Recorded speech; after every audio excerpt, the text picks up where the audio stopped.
friends, welcome to today's video lesson. Our topic today is text structures. So in this lesson I'm going to define or explain what text structure means, and I will give two examples of text structures. Alright, let's go right into the lesson. Text structure is the way authors organize their non-fiction writing. The way authors organize. Organize means to arrange. The way I'm arranging the boxes from left to right on a straight line. Authors do the same when they are writing. They organize their writing so that it could be easy to understand what they are trying to say. Alright, so text structure is the way authors organize their non-fiction writing. Non-fiction means real or true. If I tell you a story of how tortoise went to heaven to have lunch, of course you know it's not true. That's a fiction. It's not real. It didn't happen. But when I'm telling you a story of how I recorded my first video, it's a non-fiction because it happened. It's real. Okay, so the way authors organize their non-fiction writing is what text structure is about. So let's see the first example of text structure.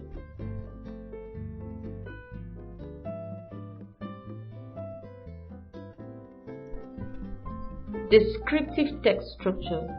Here, the author describes and gives details about the topic of discussion. So the author talks a lot about the topic of discussion. He gives so much details and describes a lot of things about the topic. He explains the parts and features of the topic. He also gives examples to help the reader understand the topic. Let me use this picture to explain what I'm trying to say. Now, I have a picture of something, a circle in front of me. If I want to talk about this circle, I could say this is a picture of a big circle. It has 6 smaller circles. The big circle is sky blue in color, and this picture looks like a button. Now, if you notice, I didn't just say this is a circle. I said it's a big circle. I talked about the fact that it had smaller circles in it. I also went further to talk about its color and tell you what I think it looks like. Okay, I'm trying to describe this picture. I'm trying to give so much details about this picture. Okay, so whatever text I'm going to construct with all this information is an example of a descriptive text structure. Let's just see this example together.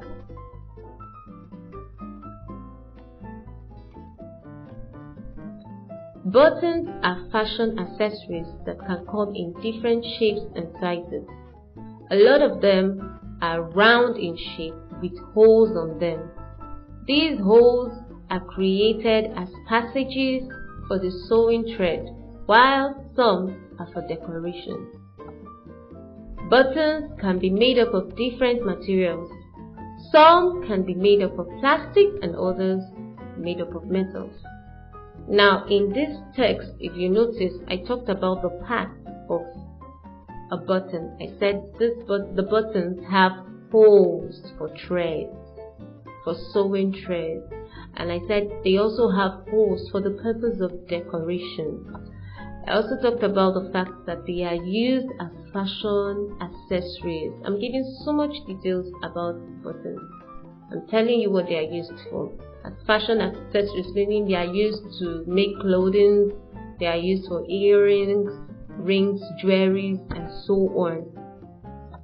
I also talked about certain features of a button. I said some of them are made up of plastic and some are made of metal.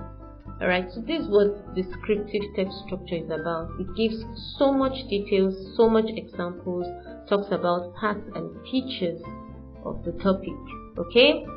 Now let's see the second example of text structure. Sequence text structure. Here, the author writes the events in the order they happened. He tells us what happened first, then what followed next, till he concludes his writing. I'm going to use this picture to explain. I have a picture with 4 different activities, and I want us to order the events on this picture. I have the picture of bread, jam, and knife. What do you think happened first? Of course, there were 2 slices of bread, a bottle of jam, and knife. The next thing that happened was the jam was applied to a slice of bread with a knife, and then the second slice was placed over the first slice. And the person had a good breakfast, lunch, or dinner. So you notice we've been able to order the events in this picture according to how they happened, beginning from what happened first up until what happened last.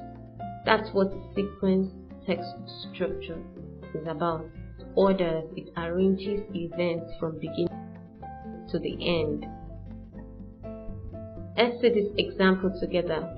Use the text to put the events in the order. During the Age of Discovery, Europeans began to colonize North America. The Spanish started a settlement at St. Augustine, Florida in 1565. 42 years later, the English started a colony at Jamestown, Virginia. And by the following year, in 1608, the French had started a colony in what is now Canada. So we are expected to put the event in order. What happened first up until what was the last thing that happened. So let's do it together. Looking at the text, the author said the Spanish started a settlement at St. Augustine. That was the first thing he mentioned. The first settlement that started. It was started by the Spanish. So this comes here. The next thing he mentioned was the English started a colony at Jamestown. So after the Spanish started a settlement, the next set of persons that started were the English. And so the English settled Virginia will come next. And the author went ahead to say the French had started a colony as at 1608, in the following year after the English started their settlement. Alright, so the last thing that actually happened, according to the text, was the French settled Canada. So this is what sequence text structure is about. It's about ordering events according to how they happened, beginning from the first to the end, to the last.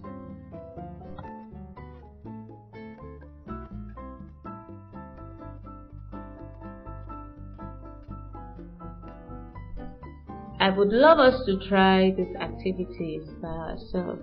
Okay? In the next video, I will explain order text structures. I will give examples of the 3 order text structures. I trust you had a nice time. Please do your activities on your worksheet and see you in my next video class. Bye bye.